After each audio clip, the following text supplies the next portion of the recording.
Alors d'abord, je tiens à remercier naturellement les organisateurs et parce qu'on est quand même très contente de présenter ce projet, surtout parce que le projet attend un peu d'être exécuté et on ne peut pas l'oublier. Ça veut dire qu'on a pensé, c'est le moment quand même d'en parler, surtout aussi à Bruxelles. Le fait que c'est un bâtiment Art Nouveau qui est à Tournai et les Bruxellois, en général, ne vont pas souvent à Tournai. Il y a aujourd'hui 3 intervenants dans cette présentation. C'est Xavier de Geiter et moi. Comme Guy a déjà dit, nous sommes les architectes et auteurs de projet de ce nouveau musée. Et Julien Foucard, le conservateur du musée, qui clôturera la conférence par une réflexion sur l'utilisation du musée Horta aujourd'hui et par sa vision future de l'utilisation du nouveau musée après travaux. Je débuterai donc par la présentation du musée existant de Victor Horta et ensuite Xavier de Geiter expliquera le projet dans sa globalité, ancien et nouveau. Et moi, je terminerai la présentation en expliquant le raisonnement qui a mené à définir les options de restauration. Le projet de restauration et d'extension du musée de Beaux-Arts à Tournai a fait l'objet d'un concours en 2015. La ville de Tournai, à l'origine du projet, a lancé intitulé la mission d'étude et de suivi de l'exécution des travaux pour la restauration et l'extension du bâtiment existant conçu par Victor Horta. Ça, c'était officiellement la mission. Le bâtiment de Victor Horta est un monument protégé depuis 1980 et est, depuis 2012, repris dans la liste du patrimoine exceptionnel de la région wallonne. Le premier point de la mission concernait la conservation et la restauration du monument. Le second point concernait l'extension du bâtiment afin qu'un programme culturel contemporain puisse y être organisé. Enfin, le bâtiment d'Horta devait être adapté aux normes et exigences en vigueur.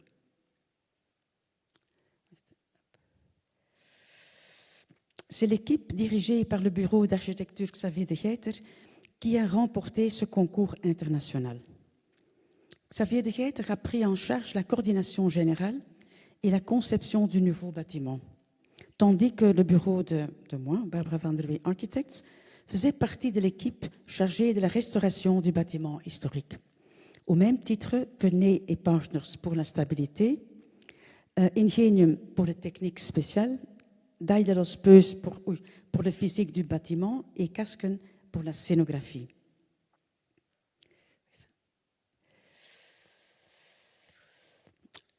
Le musée a été conçu par Victor Horta sur commande du collectionneur Henri van Cutsem, afin d'y accueillir sa collection d'œuvres d'art. Les premiers plans datent de 1905, mais cependant le projet n'a pu être achevé qu'en 1928, suite aux interruptions causées par la Première Guerre mondiale.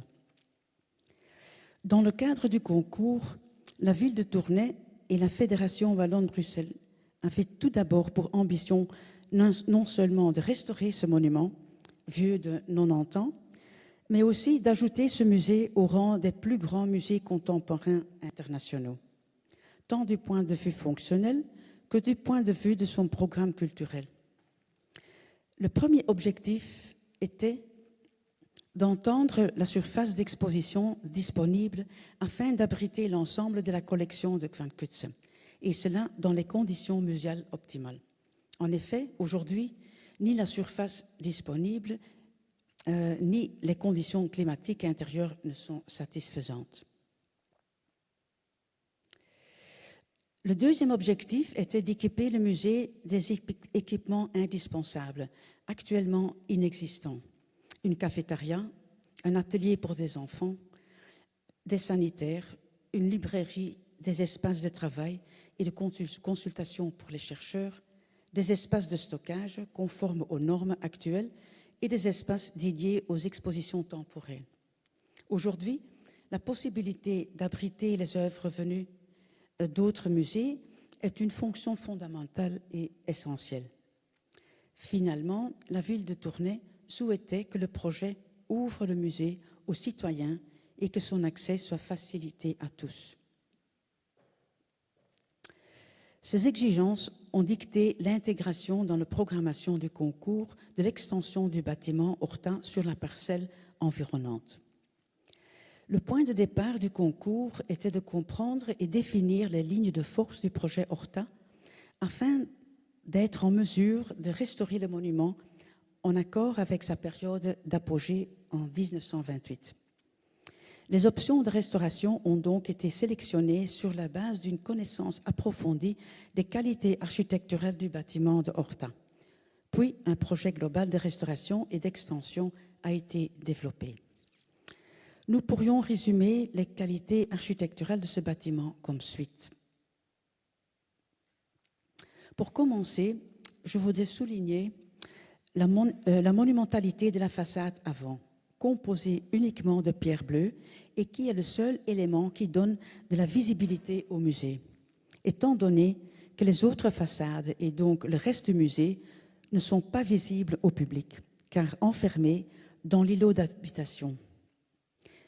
Bien que la façade principale soit orientée vers la cour de l'hôtel de ville, le musée reste donc caché par le contexte urbain. Un groupe sculpté en bronze de Guillaume Charlier surplombe l'entrée et contribue à cette monumentalité. Cette même monumentalité entre cependant en contraste direct avec le caractère secondaire des autres façades du bâtiment. Ces dernières se composent principalement de briques partiellement couvertes de cimentage. Ces façades n'ont pas été conçues pour être visibles depuis l'extérieur et ne présentent pas de valeur architecturale, si ce n'est d'un point de vue fonctionnel du côté intérieur où elles servent de support pour suspendre les œuvres d'art.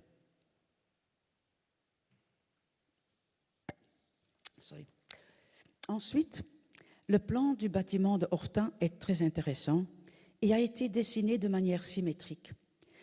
Il évoque la forme d'une tortue de telle sorte que le visiteur se trouvant dans la salle des sculptures centrale a une vue panoptique sur tout l'intérieur du bâtiment. Les espaces se combinent les uns aux autres et ne présentent pas de hiérarchie visuelle entre eux.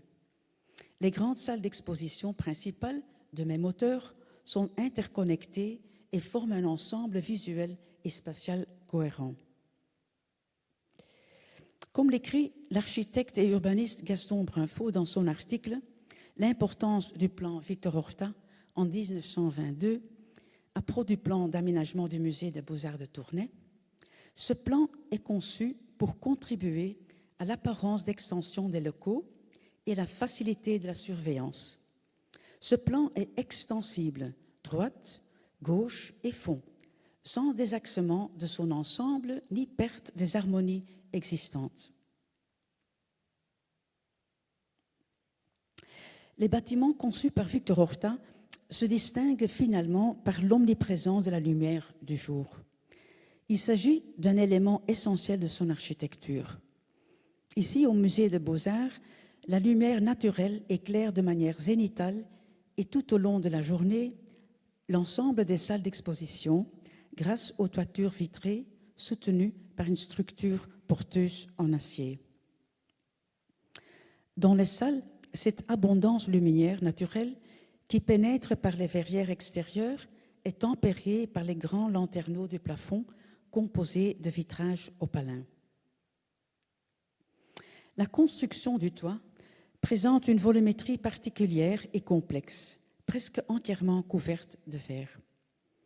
La préservation de cette toiture, du concept d'éclairage par la lumière naturelle et du système de ventilation par des ouvrants en acier inclus dans les verrières est toujours présent aujourd'hui.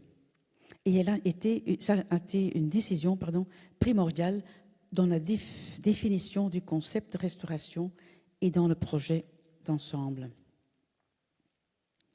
Les salles d'exposition du Palais des Beaux-Arts de Bruxelles, le Beaux-Arts, et du Musée des Beaux-Arts de Tournai sont dotées, dans les deux cas, de vastes verrières extérieures qui laissent entrer une lumière abondante, filtrée par des lanterneaux intérieurs dans chaque salle. Ces deux projets de Horta Bien que semblables dans leur fonctionnement et dans leur conception de l'éclairage zénital, ont cependant reçu une réponse différente lors de la définition des options de restauration. J'ai oublié. Ici à gauche, vous voyez le Beaux-Arts, les toitures et les plafonds. À droite, c'est Tournai où on voit la différence. Il y a un comble entre le toit et les plafonds. Voilà, c'est ça. Et à Bruxelles, les interventions ont été relativement importantes.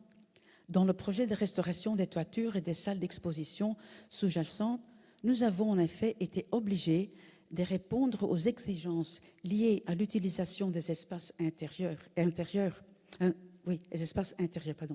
Le fonctionnement des salles d'exposition sous-jacentes impose en effet un respect strict des conditions climatiques et de l'apport de lumière.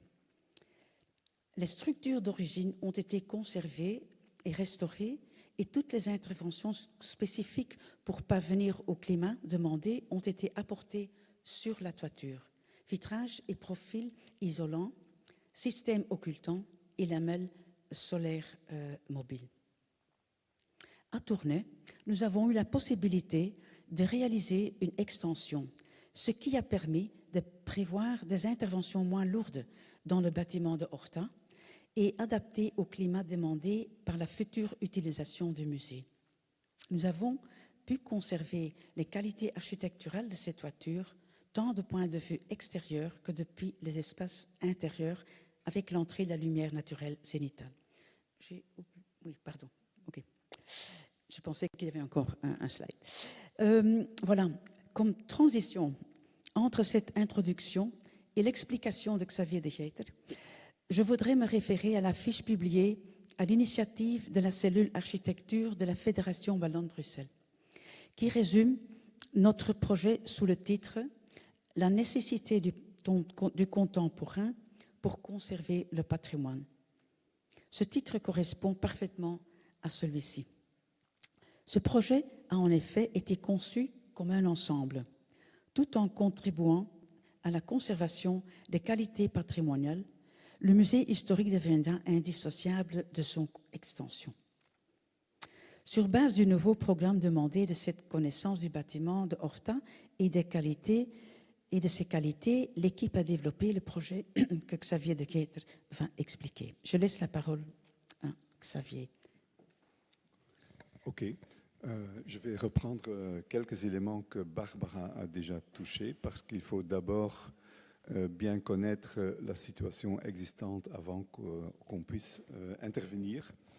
Quelques mots sur l'enjeu, les enjeux. Il faut savoir, pour ceux qui ne le savent pas encore, que la collection dans le musée à Tournai est parmi les 5 les plus importantes en Belgique. Il s'agit de à peu près 1500 peintures et de à peu près 5000 objets. Donc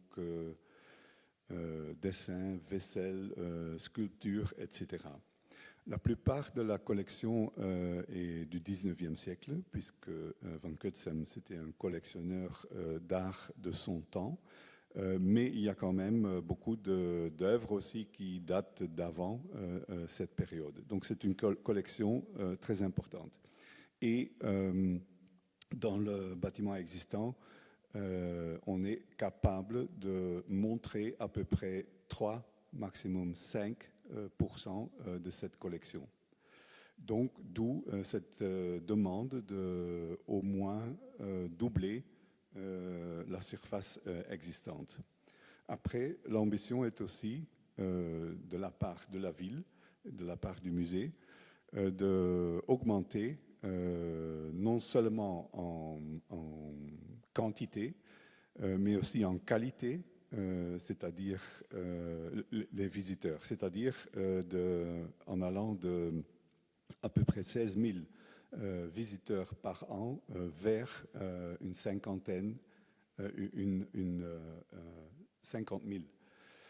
Et d'attirer une plus grande diversité du public. La situation a déjà été expliquée.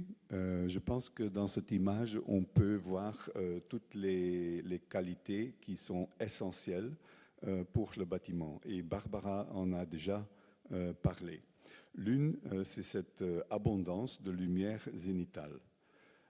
Donc tout le toit est couvert, est couvert de verre, même si les plafonds à l'intérieur sont bien plus petits. Mais toujours, la lumière de jour est très dominante et est une qualité essentielle de l'architecture.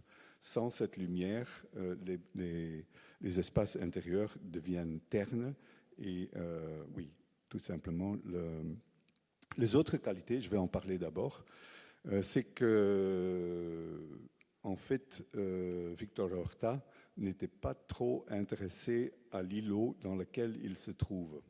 D'où une opposition, si on peut dire, entre la monumentalité de la façade principale qui donne sur le nord-est et l'espace à l'intérieur de l'îlot, qui est un espace interstitiel entre une série de maisons de ville et donc dans une forme très irrégulière, un espace vert, surtout vert, utilisé par les services de la ville d'entretien de la verdure de la ville. Ça, c'est la deuxième qualité. Troisième qualité essentielle, c'est la forme du bâtiment, appelée une tortue par Barbara, disons une forme organique dans laquelle les différentes pièces succèdent de façon très intéressante. Je vais y revenir. Donc, d'abord, ce plan de plafond où l'on voit toutes les vitres. La réalité aujourd'hui, c'est que la température à l'intérieur mène jusqu'à 30-35 degrés dans l'espace central. Et en même temps, il est presque impossible de chauffer le bâtiment en hiver. Encore une vue sur cet espace interstitiel entre plafond en verre et toiture en verre. Deuxième qualité, c'est celle-ci, un bâtiment panoptique avec deux points focaux, disons, cette composition a été élaborée jusque dans chaque détail. Donc on voit quelques exemples ici, dans le sol, dans les plafonds, dans les murs, la façon dont les murs se rejoignent, se rencontrent. Donc une qualité très essentielle sur laquelle il ne faut surtout pas intervenir si on veut garder cette qualité. Et troisièmement, cette différence entre le devant et le derrière, donc avec la façade principale en pierre et les façades à l'intérieur de l'îlot en briques. Donc sans aucune relation avec les autres bâtiments à l'intérieur de l'îlot, mais aussi plutôt invisible depuis l'extérieur. Donc on voit ici derrière la maison rouge une partie de la verrière, mais en fait c'est un musée caché à l'exception de sa façade principale.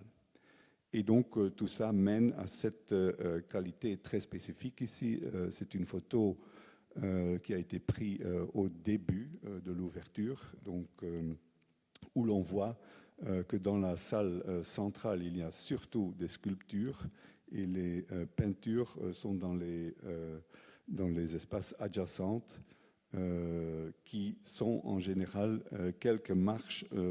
situés quelques marches plus haut. Donc le problème essentiel, c'est les qualités.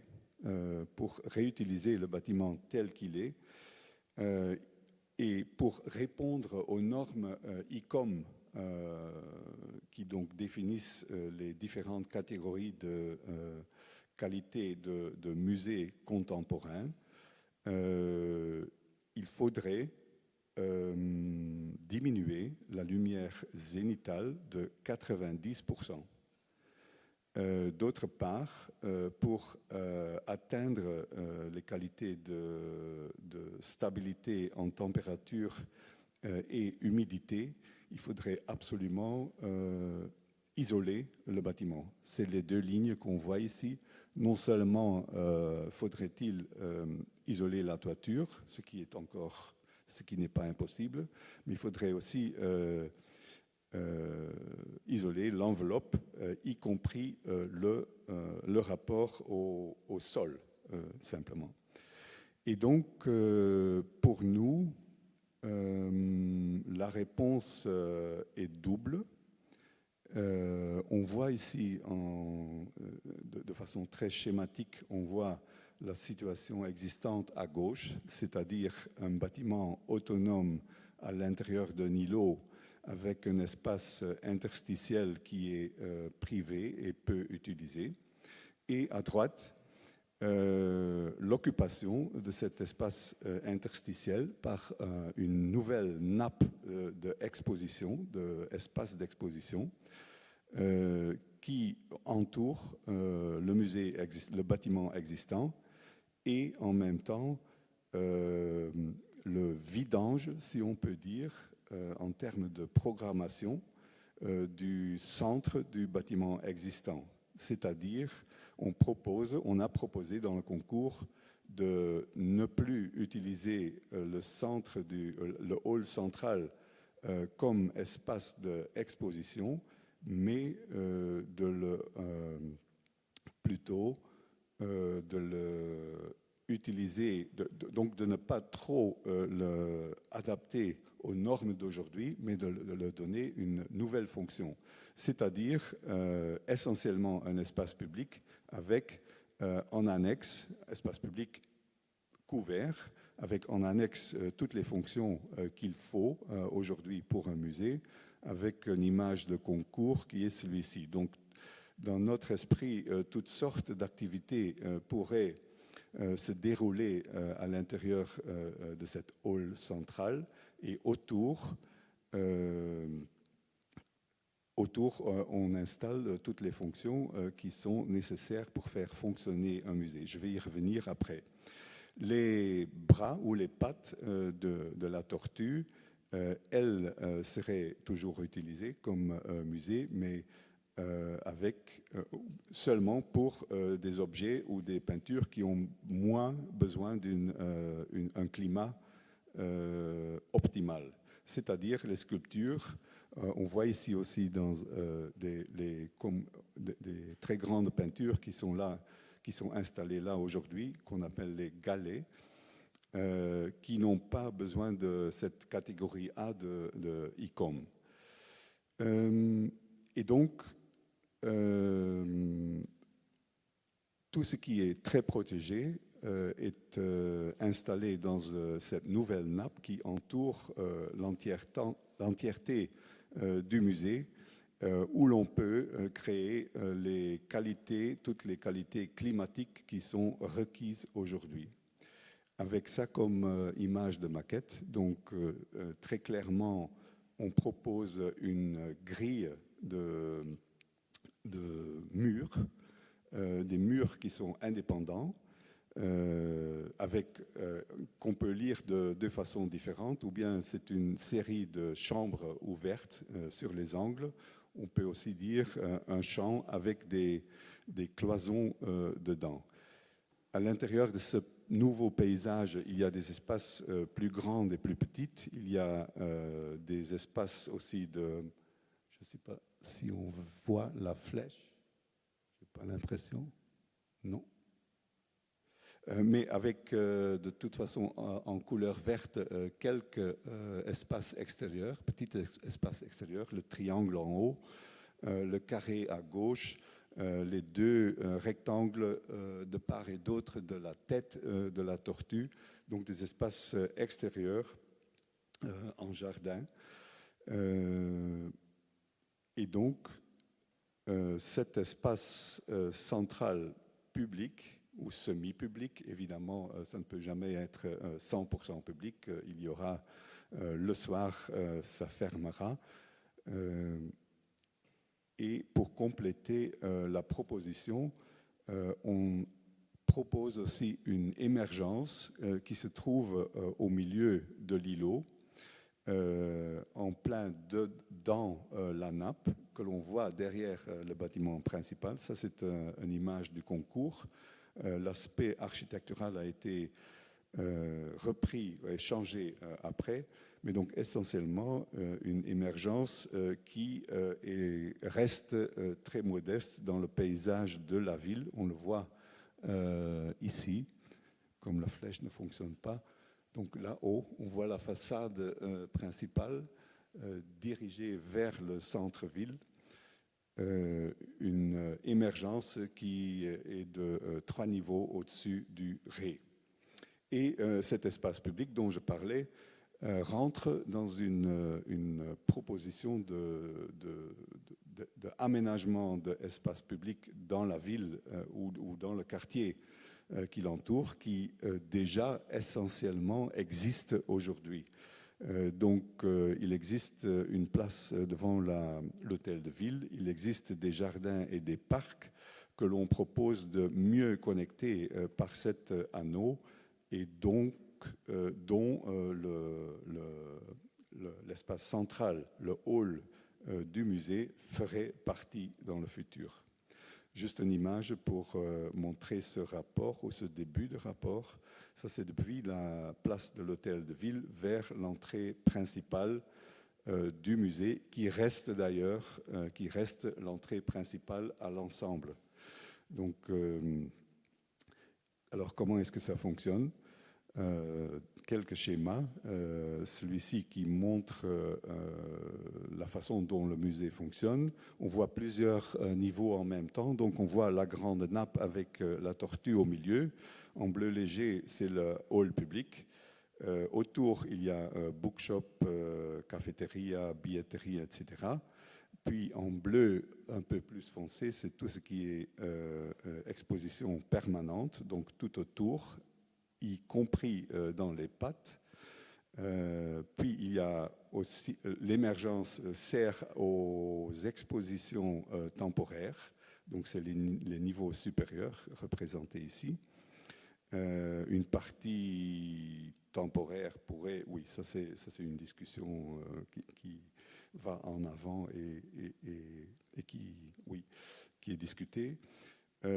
Et en plus une série de fonctions qui servent le musée, donc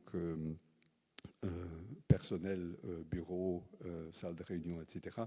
Et un archive qui se trouve en sous-sol, qui lui, évidemment, serait en catégorie A de ICOM. Donc ça, c'est le fonctionnement. Après, l'espace central est librement accessible, et ce n'est que quand on rentre vraiment dans l'exposition que l'on paye. Assez simple comme schéma. Et puis, en termes de catégorie de climat, et c'est ça le grand atout de ce qu'on a proposé, c'est que le bâtiment central à restaurer ne devra pas s'adapter à toute cette demande de très peu de lumière de jour, climat constant, humidité constante, etc. Donc une restauration relativement modeste, sans de grands changements, peut être obtenue. Tandis que dans la nappe qui l'entoure, on a surtout catégorie B et A dans une partie de la nappe, ainsi que dans le sous-sol et dans l'émergence. Comme je l'ai dit, cette nappe, elle n'est pas unitaire, il y a plein de diversification, si on peut dire. Elle est bien basée sur une grille qui est confrontée de façon assez abrupte avec la composition plutôt organique du bâtiment existant. Donc, ce qui fait ce qui crée toutes sortes d'espaces irréguliers autour du bâtiment existant. Dans cette nappe, il y a 3 espaces de plus grande taille. Il y a une série d'espaces qui font à peu près 8 mètres par 8 mètres. Il y a des patios indiqués en bleu ici. Et il y a l'exposition dans le bâtiment existant qui se trouve dans les 4 pattes et la tête de la tortue. Puis, dans la scénographie, il y a évidemment les murs noirs que vous avez vus, qui sont essentiellement faits en textile noir. Mais il y a aussi les murs extérieurs de la nappe, qui sera un mur en béton, qui longe les murs de jardin des maisons privées tout autour. Il y a des socles, évidemment, surtout dans le bâtiment existant. Mais ce qui est important aussi, c'est que l'extérieur du mur en briques, aujourd'hui, la façade extérieure devient une partie de la scénographie et donc des peintures pourront être suspendues à ces murs en briques. Donc c'est une inversion de ce qui existe aujourd'hui.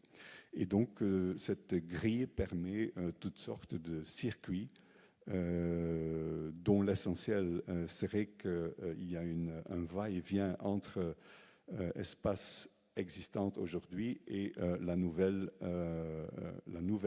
nappe. Et il y a également la possibilité d'établir un parcours exprès pour des expositions temporaires. On va un peu dans le détail, dans les plans. Oui, je ne vais pas tout expliquer, mais il y a dans la rue qui longe, et je ne peux pas lire le nom de la rue, Fouquet, si je me souviens. Comme le concours date d'il y a 10 ans, on oublie certains détails de ce projet. Mais donc, après le concours, on a installé un quai de déchargement ici, qui donne sur toute une série de fonctions techniques, de réception d'œuvres, de restauration aussi, et cette lignée est connectée avec l'archive qui se trouve, le stockage des peintures qui se trouve en sous-sol. Donc patio ici et là, ainsi que ici. Il y a un espace pédagogique qu'on a installé ici. Autour du hall central, il y a billetterie, librairie, vestiaire, etc. Espace pédagogique aussi. Et donc, comme je l'ai dit, les 4 bras servent à des expositions aussi. Il y avait la possibilité d'avoir un auditoire temporaire dans l'un des plus grands espaces, et certains de ces murs en textile peuvent tourner pour changer la composition de la nappe. Quand on monte à mi-niveau, il y a surtout les locaux du conservateur, du personnel, etc., local social. Oui, et le premier niveau de l'émergence dans lequel se trouvent les expositions temporaires. Puis, dans le sous-sol, il y a un sous-sol existant et on l'utilise surtout pour des techniques, stockage aussi, toilettes, etc. Et puis, il y a un nouveau volume souterrain qui se trouve exactement ici, en dessous de cette émergence, qui est essentiellement la réserve des peintures, qui a donc un climat A. Et quelques plans qui montrent les différents niveaux de l'émergence. Chaque niveau a une fenêtre. Cette fenêtre est translucide pour les 2 niveaux les plus bas et elle est transparente pour le niveau supérieur pour permettre une vue vers le centre-ville. vers la cathédrale, etc. Et donc l'aspect architectural de cette émergence a été changé. À l'intérieur, il se trouve aussi des murs qui peuvent changer, qui peuvent bouger. Et il y a un côté du carré qui est circulation verticale essentiellement, des escaliers et des ascenseurs. Et finalement, le plan de toiture, avec le plan du bâtiment Horta inchangé, avec une nouvelle toiture plate qui prend l'entièreté du terrain disponible, avec un accès depuis la rue Fouquet, avec la nouvelle façade qui se limite vraiment, qui reste deux petits bouts de façade qui restent derrière la façade principale, avec l'entrée principale qui reste là où il est aujourd'hui, et une coupe pour montrer que cette nouvelle nappe, elle se trouve exactement au niveau des espaces qui entourent le hall central, pour que dans l'ensemble du circuit, il n'y a pas de différence de niveau. Et en plus, ce niveau est parfaitement à niveau pour l'accès depuis la rue Fouquet. Juste une image de maquette qui montre la rencontre de l'ancien et du nouveau. Donc briques pour le bâtiment existant, des murs en textile pour le nouveau plan, des fenêtres vers les différents patios, mais en général avec un niveau de lumière naturelle très modéré. Encore une image du concours.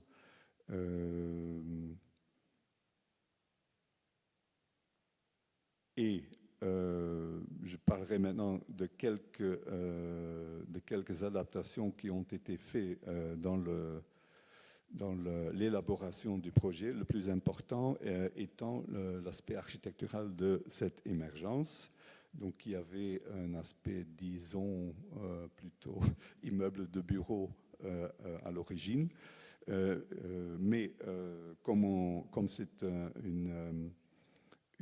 un bâtiment qui est de catégorie A en exposition, là aussi on a beaucoup modéré l'accès de lumière naturelle. J'ai montré en plan qu'il y a une fenêtre par étage, mais qui est translucide, pas transparent, à l'exception du niveau plus haut. Et l'ensemble de ce volume est couvert par un rideau métallique qui est suspendu, qui est tendu entre le haut et le bas, avec juste quelques ouvertures qui permettent la vue vers le centre-ville. Ça, c'est quelques échantillons de comment on a composé l'ensemble de cette façade. Essentiellement, c'est une structure en béton qui est isolée, évidemment, qui a une première façade en polycarbonate. Ce polycarbonate couvre aussi les fenêtres en bas, des niveaux bas, et puis il y a cette textile métallique qui entoure le tout. Ce qui fait que des lumières de l'intérieur pourront être vues depuis l'extérieur, mais il n'y a jamais une vue directe vers les voisins tout autour. Et cette fenêtre qui donne sur le centre-ville est exactement positionnée pour qu'il n'y aurait aucune vue vers les voisins immédiats. Encore pour finir, quelques petites images qui montrent cette qualité matérielle de la nouvelle émergence. Donc des murs en béton, des vitrages avec polycarbonate derrière et le rideau métallique derrière. Et pour finir, une autre adaptation qu'on a fait au projet. Il ne s'agit pas ici de l'émergence qu'on voit en façade, mais de cette façade qui donne dans la rue à côté, rue Fauquet, qui d'abord était une vraie vitrine du musée, mais qui est devenue entre-temps ce quai de déchargement avec un recul de la façade de quelques mètres, avec une possibilité de déchargement de peinture dans une situation couverte.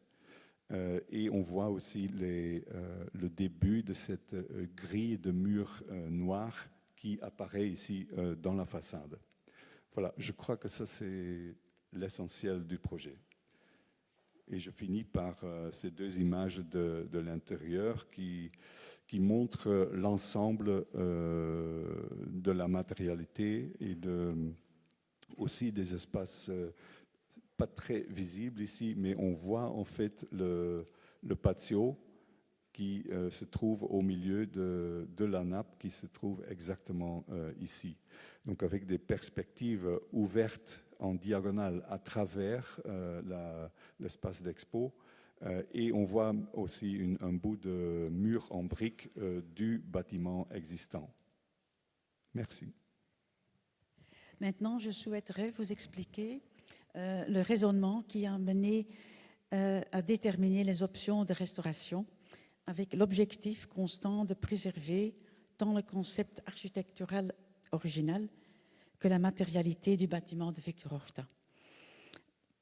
Vous allez voir qu'il y a beaucoup d'images qui sont les mêmes, mais moi je regarde naturellement le projet aujourd'hui du côté de restauration du bâtiment.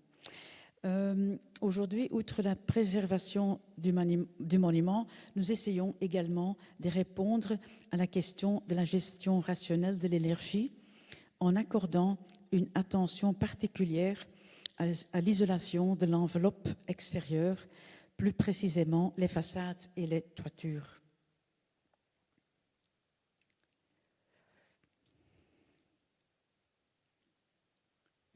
Oui, d'abord les façades. Dans le cas du musée des Beaux-Arts, l'extension occupe la totalité du site et s'adosse aux façades secondaires. Ces façades deviennent donc des façades intérieures et aucune isolation supplémentaire n'est nécessaire. Seule la façade principale en pierre naturelle ne sera pas isolée en raison de sa valeur patrimoniale, tant à l'extérieur avec son parement en pierre naturelle qu'à l'intérieur avec la présence des décors en plâtre et des lambris. En revanche, la restauration de la couverture de toiture dans l'optique d'une gestion rationnelle de l'énergie s'est avérée beaucoup plus complexe. Étant donné que l'ensemble de la structure en acier d'origine et le système de ventilation par des ouvrants en acier étaient encore entièrement conservés, leur préservation a été le point de départ du projet.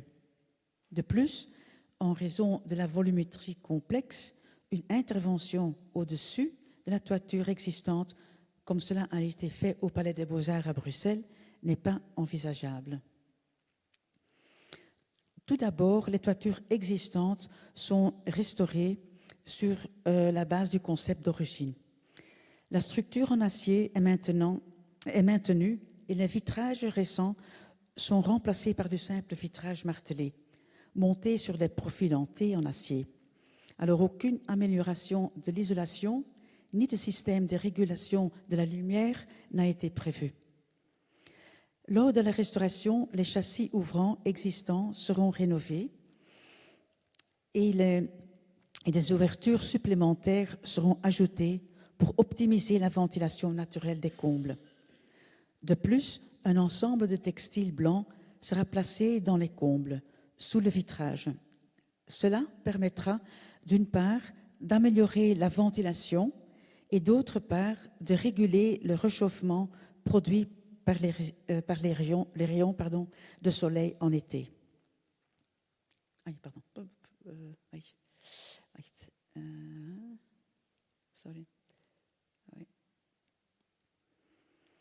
Un tel système de textile blanc amovible a été installé dans le puits de lumière de l'hôtel Van Eetvelde pendant la dernière campagne de restauration. Le plus grand défi pour la restauration du bâtiment de Horta a donc été d'opter pour des interventions architecturales conformes à la climatisation souhaitée, tout en les conciliant avec la volonté de préserver la toiture d'origine et son concept d'entrée de lumière naturelle. Oui, je m'excuse. Comme expliqué par Xavier de Geiters, nous avons conçu le projet de restauration du musée actuel et de son extension comme un tout. Il s'agit d'un projet intégré.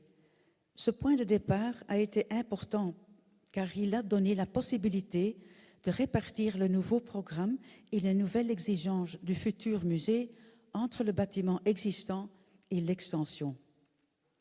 Pour que le nouveau musée réponde aux normes muséales actuelles, le point de départ a été de déterminer le futur climat intérieur, tant que pour le bâtiment Horta que pour la nouvelle extension. Pour ce faire, les ingénieurs en physique du bâtiment ont proposé d'utiliser le label ASHRAE, dans lequel les exigences climatiques des espaces sont déterminées en fonction d'une classe climatique spécifique. Pour le futur musée de Tournai, 4 classes climatiques différentes ont été proposées en fonction de l'utilisation des salles.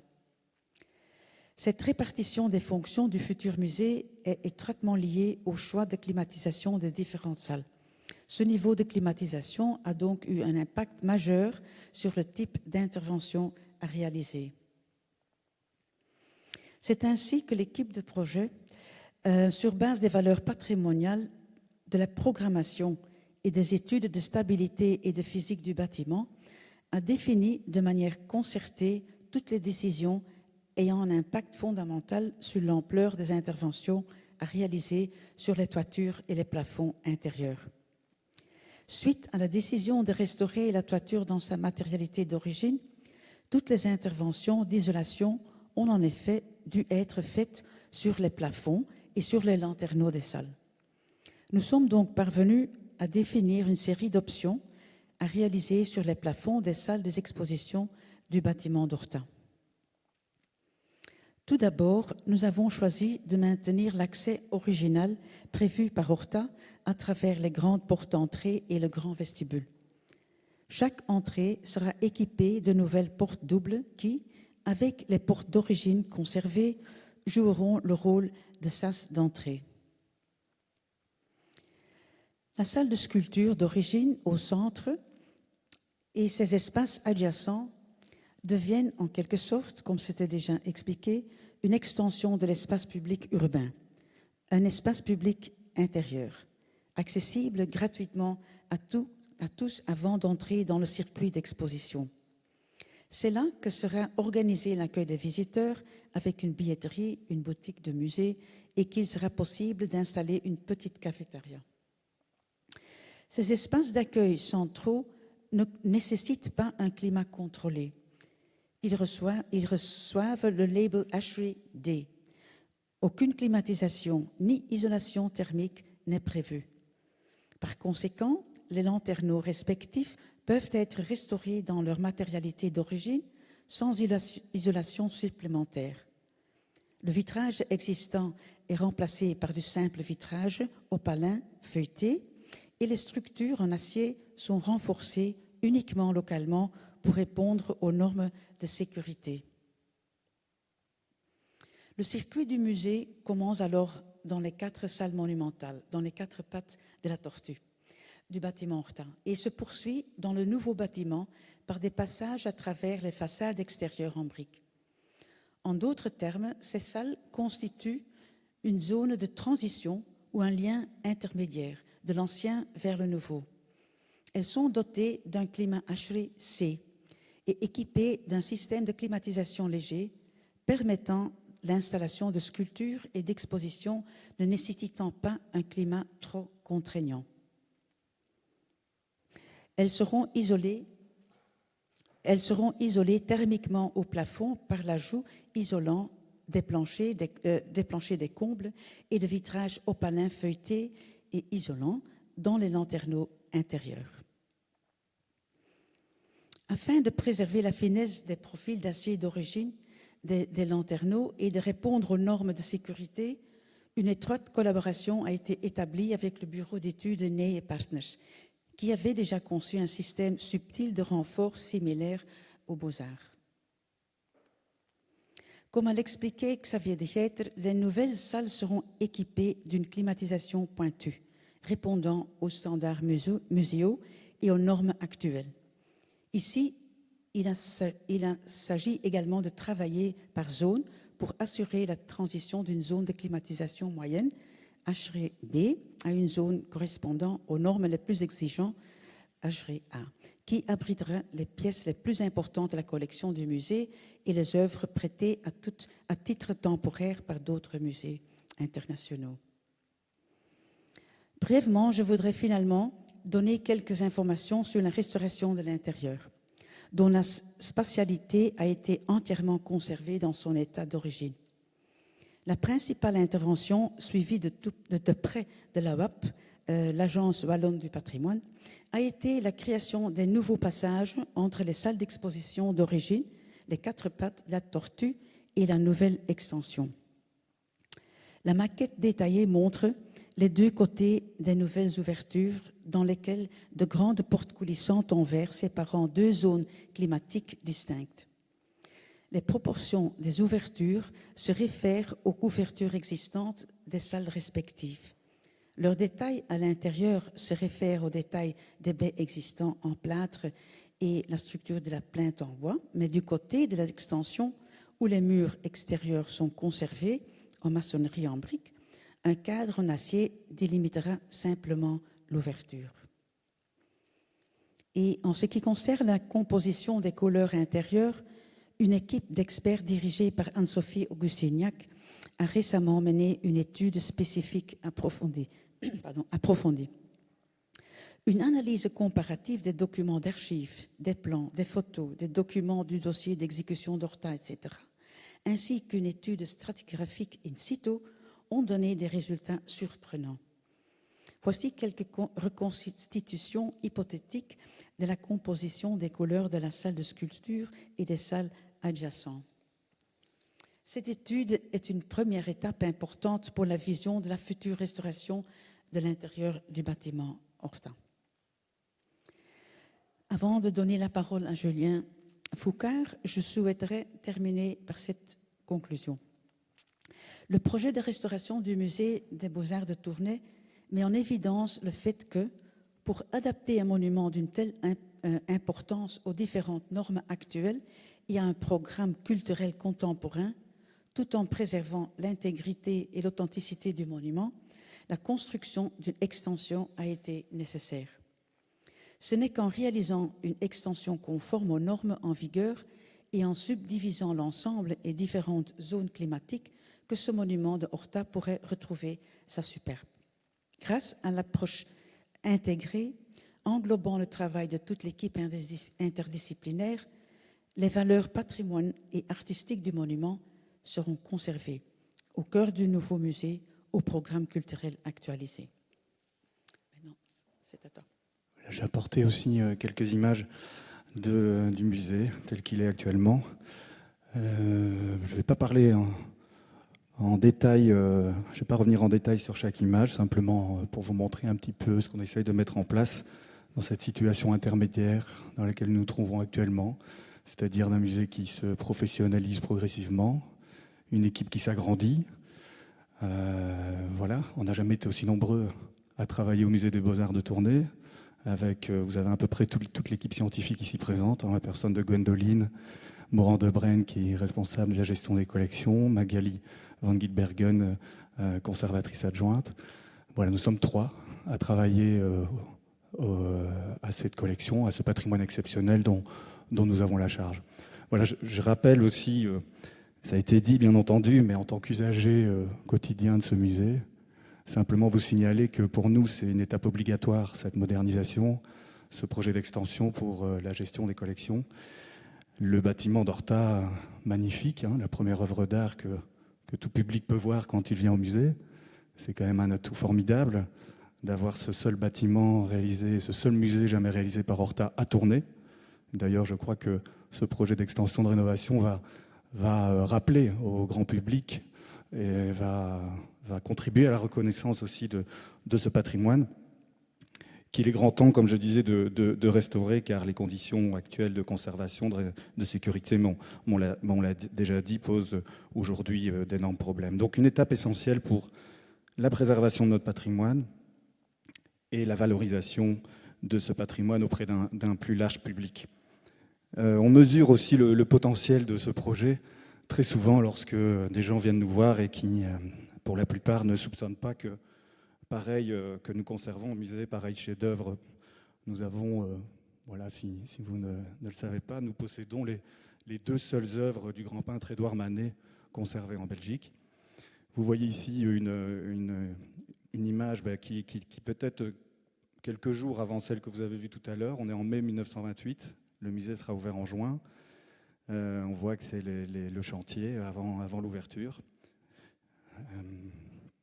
Voilà, d'autres images montrant aussi que nous avons dû s'adapter au fil des années et consacrer un espace d'exposition du musée qui était la tête de la tortue pour, voilà, tant bien que mal, y aménager des réserves comme vous le voyez, qui sont déjà bien chargées.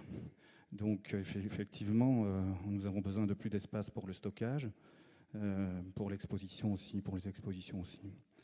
Voilà tout un travail qui est actuellement mené de récollement de la collection, c'est-à-dire un inventaire, vérifier l'inventaire, faire un constat d'état de chaque pièce du musée, dans le but aussi de préparer ça on a tendance à l'oublier, c'est qu'avant le démarrage du chantier, il va falloir aussi transférer l'ensemble de ces collections dans des réserves muséales extérieures. Donc nous sommes en train d'y travailler. Alors arrivé en 2019, l'équipe, enfin en ce qui me concerne, Magali était déjà là, mais l'équipe du musée en fait, a hérité de ce beau projet qui était déjà en cours. Nous avons travaillé avec les bureaux d'architecture. Et le programme architectural au fait, nous invite à plusieurs choses. D'abord, c'est un projet qui exprime par lui-même un renouveau possible pour notre musée. Des musées qui traversent aussi une période complexe, à qui on reproche tout à la fois leur puissance symbolique, parfois leur incapacité à s'ouvrir, à renouveler les publics, à s'ouvrir à de nouveaux publics, et leur apparente aussi parfois indifférence à une société en bouleversement. Ce projet est une invitation à ne pas figer justement le musée dans une posture étroite, dans un espace-temps précis, mais d'en faire un lieu protéiforme, à l'image de l'atrium qu'on a vu tout à l'heure. Donc c'est bien entendu pour nous très inspirant, cet atrium qui est ouvert sur l'espace public. Et là, je voudrais simplement nuancer un tout petit peu les images que nous avons vues, l'image qui date d'ailleurs du projet, qui donnerait peut-être l'impression qu'on va transformer l'atrium d'Horta en une vaste cafétéria. Ce n'est pas du tout le cas. On souhaite absolument que cet espace continue à être un espace dédié à la création, un lieu des possibles, un lieu qu'on continuera à interroger en tant qu'espace conçu d'ailleurs par Victor Horta pour accueillir les œuvres en 3 dimensions. C'est d'ailleurs le grand plaisir que nous avons au musée, et on s'en rend compte au quotidien, à chaque fois que nous faisons des nouveaux accrochages, c'est qu'Horta a réalisé une machine optique merveilleuse et a conçu vraiment le musée en tant qu'espace mental et physique où le regard du visiteur est sans cesse en activité, où aussi des points de vue sans cesse renouvelés peuvent être proposés sur les œuvres. C'est très intéressant cette idée aussi. Cet atrium aussi qui va être ouvert sur l'espace public, comme je le disais, un lieu de création, un atrium des possibles où il peut se passer des choses diverses, où aussi nous, en tant que conservateurs, on va pouvoir avoir une vision moins verticale, on va pouvoir aussi inviter peut-être des artistes, des auteurs, des architectes, pourquoi pas, à venir proposer des projets sous les grandes verrières d'Horta et faire un peu un pas de côté. Voilà, on en parlait tout à l'heure avec Magali, au même titre que Van Cutsem, Henri Van Cutsem, qui a légué cette formidable collection à la ville de Tournai en 1903, à condition que l'on y construise un musée qui serait signé par Victor Horta. Van Cutsem a collectionné les artistes d'avant-garde de son époque Et nous souhaitons, bien entendu, que cet grand atrium puisse être un lieu aussi dédié à l'avant-garde d'aujourd'hui. Alors le projet aussi nous invite à une variété d'espaces qui seront mis à notre disposition, qui vont nous permettre de redéfinir notre relation avec le public. À titre d'exemple, la tête de la tortue qui devient un espace pédagogique, un lieu que nous aussi on est en train de conceptualiser et de concevoir en ce moment. Ce sont des réflexions que nous avons, que nous verrions peut-être plus comme un espace d'atelier très intéressant où les écoles auront un rôle à jouer, mais principalement aussi les écoles d'art de la ville de Tournai. Savoir que Tournai est sans doute est une des villes de Belgique où il y a la plus grande concentration d'écoles d'art et d'académies, ce qui peut être le point de départ de notre projet aussi, ou en tout cas un des aspects de l'ADN du musée. Vous aurez remarqué aussi que le projet de Xavier de Geiter et Barbara van der Rohe nous propose de multiples interstices, de multiples liaisons entre la partie patrimoniale et l'extension contemporaine, ce qui est également très très inspirant pour nous. C'est-à-dire que le musée lit toujours quelque part un passé et un aujourd'hui. Et ce dialogue s'inscrit finalement dans ce que nous tentons déjà depuis maintenant 4 ans dans des différents cycles d'exposition, c'est-à-dire essayer d'avoir des approches un peu moins cloisonnées, un peu moins hiérarchisées, en proposant des projets gigognes qui décloisonnent les disciplines, les périodes, les pratiques muséologiques, et finalement expriment une relation nouvelle avec des enjeux de société et aussi avec nos collections et avec l'architecture. Nous sommes un musée de collectionneurs également, ce qui induit un rapport souvent complexe et différent, d'un grand intérêt finalement, parfois critique vis-à-vis de grands musées collectifs. On a un musée moyen qui a moins une dimension encyclopédique, on a une collection qui n'est pas généraliste, une collection qui s'est en grande partie constituée de legs, de dons d'artistes, de familles tournaisiennes parfois, ou de mécènes comme Henri van Cutsem. Et donc nous tendons aussi à défendre, et c'est quelque chose que nous souhaitons perpétuer, la valeur du rapport intime avec les œuvres et de cette expérience subjective qui pourrait, pourquoi pas, être affirmée dans nos propositions d'exposition. L'émergence aussi, c'est vrai que c'est encore un élément tout à fait intéressant pour nous. Et il offre, on l'a vu, plus de visibilité, plus d'attractivité.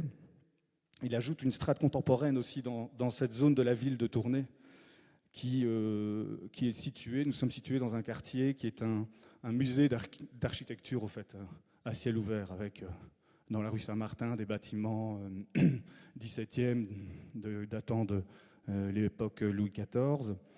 Après, vous avez un bâtiment de Douai, qui est l'hôtel de ville, l'ancienne abbatiale de l'abbaye de Saint-Martin. Vous avez également en face du musée un bâtiment de l'architecte Henri Lacorse datant des années 30. Donc voilà, on a eu sans doute quelque chose aussi à jouer, en tout cas à valoriser au niveau de l'architecture dans ce musée, au sein d'une ville qui a un patrimoine, rappelons-le, extraordinaire et proche d'un périmètre UNESCO. Voilà, on voit aussi que l'émergence affirme le musée en tant que phare culturel et de renouveau finalement de la ville de Tournai, et est amené à jouer un rôle moteur dans le développement de cette région de la Belgique, la Wallonie-Picarde, mais aussi également au sein d'une eurométropole qui est déjà, avec Lille qui est à proximité, et Courtrai qui est déjà très dynamique en matière culturelle. Voilà, on attend donc avec impatience le démarrage du chantier.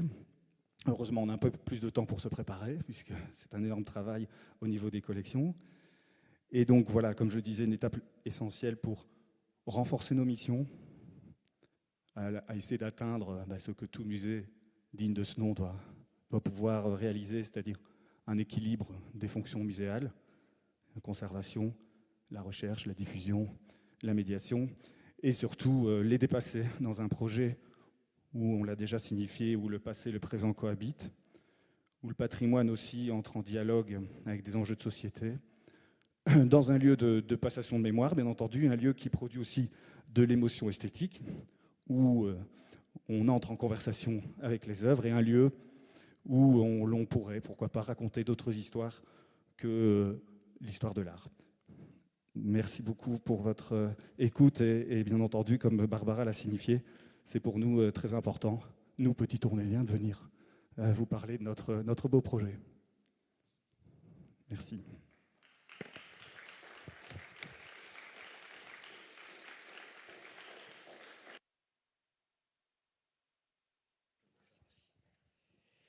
Bien. Tout d'abord, avant de dire un dernier petit mot, je souhaitais présenter mes plus sincères excuses aux différents intervenants pour mon retard. Ça m'a donné le regret de ne pas entendre le début de la communication de Barbara, mais le plaisir de vous entendre tous. Et merci à tous d'avoir répondu présent à cette première invitation inaugurale des conférences du réseau Art Nouveau, puisque vous avez ici les apports de chacun d'entre vous ont mis, je crois, la barre très très haut pour les prochaines personnes qui vont devoir venir se plier à cet exercice. Et en même temps, chacun des points qui vont être explorés lors de ce cycle, qui permettra de partager les bonnes pratiques, de partager aussi certains défis auxquels les bâtiments historiques, le patrimoine, les collections sont confrontés, puisque vous aurez l'occasion, jusqu'à la fin de l'année, 1 à 2 fois par mois, d'avoir des présentations, parfois à plusieurs voix, sur des problématiques similaires, en ce compris les collections, comme on l'a vu aujourd'hui, l'architecture, mais aussi des cas plus particuliers liés aux matériaux, qu'il s'agisse par exemple des peintures murales ou des vitraux. Je crois que peut-être l'idéal maintenant serait d'ouvrir le banc aux questions. Je ne sais pas si il y a des personnes dans l'Assemblée ici qui auraient des questions à poser auprès de l'un ou de l'autre des intervenants. Je suis prêt à faire porteur de micro. Voilà. Voilà, peut-être une petite question que je vous adresse plutôt à vous. Mais donc, le musée Horta, enfin le bâtiment d'Horta, pour faire très court et être un peu caricatural, c'est un architecte bruxellois qui vient à Tournai, qui implante un projet qui est très tourné sur lui-même, avec un plan panoptique et assez déconnecté quand même de la ville en tant que tel. Il est posé comme il pourrait être posé ailleurs, il a une espèce d'autonomie. Le projet contemporain, il a aussi une forme d'autonomie, il est esthétiquement très, très, très marqué, et c'est un magnifique objet. Est-ce que vous craignez ou pas une déconnexion par rapport à la ville et par rapport aussi non seulement à la ville géographique, mais aussi aux habitants? Est-ce que les Tournaisiens ont intégré le processus de création du projet? Est-ce que vous avez peur d'une non-adhésion au projet? En tout cas, il faudra travailler sur les possibilités justement qu'ont les visiteurs de s'approprier les lieux. C'est un travail qu'il faudra faire pendant la période passionnante finalement de fermeture, où il faudra communiquer sur le projet, faire des projets, des expositions extramuros, essayer de développer des initiatives envers les différentes communautés qui entourent le musée. Mais il y a un grand attachement des Tournaisiens à leur patrimoine. C'est parfois un peu excessif même, dans une sorte de mesure. Enfin, excessif c'est très positif, mais excessif dans la mesure où parfois le changement peut un petit peu leur faire peur. Et donc il y a un travail effectivement à ce sujet-là de communication qui doit être réalisé. Et déjà le projet en lui-même, le fait que l'atrium soit le prolongement de l'espace public, c'est déjà une sorte d'ouverture vers la ville, avec quand même une constatation, c'est qu'on est invisible. Xavier l'a dit tout à l'heure, on est en ville, mais on est pour l'instant invisible. D'ailleurs, le nom de la rue du musée, c'est Enclos Saint-Martin, donc ça veut tout dire. On est sur des terrains de l'abbaye de Saint-Martin, donc il y a encore ce côté, un repli comme ça qui est manifeste. Et puis, c'est un peu l'image qu'a aussi Tournai à l'extérieur. On s'en rend parfois compte d'une ville qui est repliée sur elle-même. Et donc, c'est vrai qu'il y a tout un travail à effectuer. Et je pense qu'on espère que, effectivement, la ville de Tournai le pouvoir subsidiant va s'engager fortement aussi dans le projet. Nous, on a forcément besoin, quoi, puisque voilà, c'est un projet très audacieux, très ambitieux.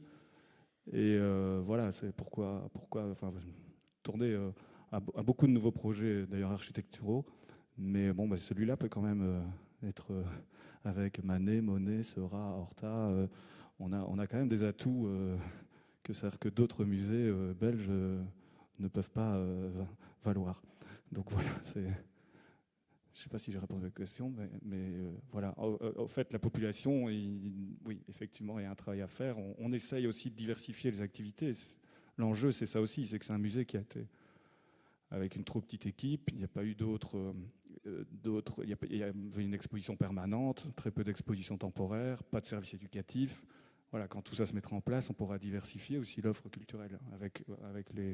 Avec ce projet-là, on pourra proposer d'autres choses et essayer de fidéliser des nouveaux publics. C'est bien entendu l'enjeu. Moi, j'ai plus une question sur l'aspect patrimonial du bâtiment. Donc, il a été pensé et construit exactement en même temps que le musée des Beaux-Arts. Et c'est assez fou de voir comme en fait les qualités spatiales sont très différentes d'un projet et de l'autre. Donc aux Beaux-Arts, il y a cette articulation dans la ville avec ses différentes entrées, etc. Alors qu'ici, on est vraiment sur un projet qui travaille de l'intérieur. Et donc, Monsieur de Getter a dit qu'en effet, Horta n'aimait pas forcément le lieu qui lui avait été donné. Et donc j'imagine que ça a beaucoup à faire avec cette question-là, alors que les Beaux-Arts, ça bénéficie aussi de la pente dans la ville, etc., et donc de son articulation. Mais est-ce que dans les deux projets, il y a des similarités, malgré tout, vu qu'il les a conçus au même moment et construits au même moment? Je pense que ça a été tout... Non, il ne les a pas livrés en 1928 tous les deux? Oui.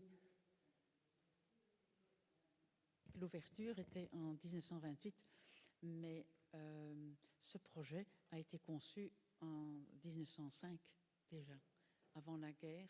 Et pendant la guerre, il a commencé de construire ce bâtiment avant la Première Guerre mondiale. Et les travaux ont été arrêtés pendant quand même un certain temps. Et ce n'est qu'en 1928 que le bâtiment a été finalisé. Hein, mais le Palais des Beaux-Arts est plus tardif. Mais il y a quand même des matériaux. Et quand on regarde, il y a beaucoup de matériaux qui sont les mêmes. Même le marbre est le même, le granito, la façon de pendre, hein, les éléments métalliques pour pendre les tableaux. Il y a beaucoup de... Et naturellement les verrières. Mais la différence est, comme vous avez vu sur une des photos, que Horta à Bruxelles n'avait pas la place, il devait s'installer en dessous de cette mur du XVIIIe siècle. Et ici, on voit qu'il y a un comble avec un toit et un plafond. Hein. C'est différent. Oui. Je ne sais pas si c'est une réponse. Ok.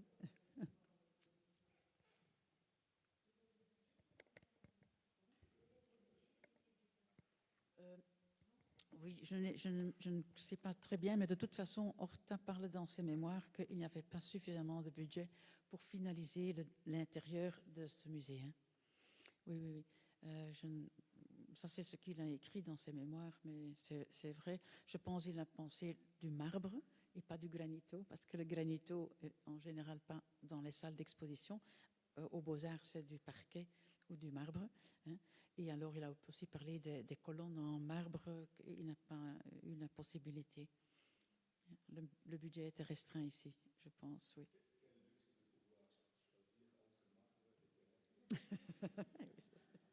C'est vrai.